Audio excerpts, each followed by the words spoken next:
Hi friends, welcome to AFH kitchen. ఈరోజు మనం తయారు చేసుకోబోయే రెసిపీ గులాబ్ జామున్ అండి.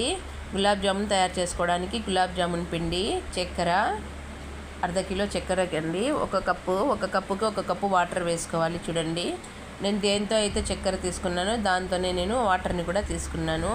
ఇప్పుడు గులాబ్ జామున్ పిండిలో కొద్దిగా పాలు లేదా నీళ్ళండి, మీ ఇష్టం. అది కొద్దిగా వేసుకుంటూ మిక్సర్ని అయితే బాగా గోధుమ పిండి మాదిరి కలిపి పెట్టేసుకుందాము. కొంచెం వాటర్ వేసుకుందామండి. ఇది home made gulab jamun powder అండి. మనం ఇంతకుముందు వీడియోలో చూపించాము ఆ పౌడర్ అండి. బయట చాలా కొద్దిగా వస్తుంది కాబట్టి మేము ఇంట్లో ఇలా తయారు చేసి ఇలా ముద్దలా చేసి పెట్టుకున్నానండి.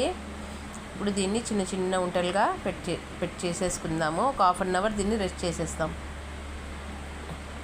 ఇప్పుడు ఆ పిండి రెస్ట్ అయ్యే వరకు చక్కెరలో మనము వాటర్ వేసేసుకున్నాం.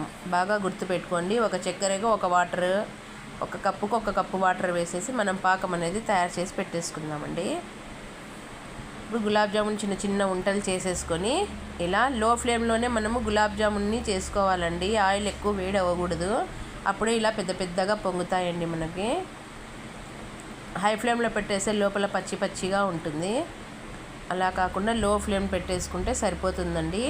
చూడండి, పాకము కొద్దిగా వేడిగానే ఉంది. ఇప్పుడు పాకాన్ని అయితే ఆఫ్ చేసేస్తున్నాను. ఇందులో గులాబ్ జామున్ వేసేసుకున్నాం. చూడండి ఎంత పర్ఫెక్ట్గా ఉన్నాయో.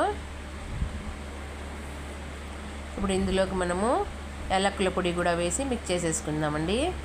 ఎంతో టేస్టీ అండి, హెల్తీ అయినటువంటి గులాబ్ జామున్ రెడీ అండి. తినండి, ఆరోగ్యంగా ఉండండి. నా ఛానల్ని లైక్ చేయండి, షేర్ చేయండి.